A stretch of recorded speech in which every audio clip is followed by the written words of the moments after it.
Hey everybody, what's up and welcome back to today's video guys. And today guys, I'm going to go ahead and be showing you how to go ahead and edit a LinkedIn headshot in FaceApp.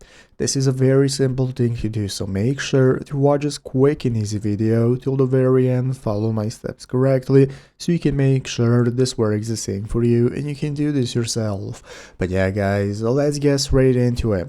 So the first thing we want to do is to go ahead and open up the official FaceApp application if you have not already. So if you do not already have it downloaded, what you want to do is go ahead and open up the App Store on your mobile phone. Open up the App Store, search for FaceApp, find the application and install it. So after installing it, opening it up, this is going to be the home page you're greeted by, from where we can get started importing our photos either from our camera roll or from our gallery right here at the bottom of the screen. So let's go and take a look at what to do and how to edit our photos and LinkedIn headshots. So what you want to do is upload the photo you want to use for a LinkedIn headshot, and you can select it right here once you have gone ahead and uploaded it.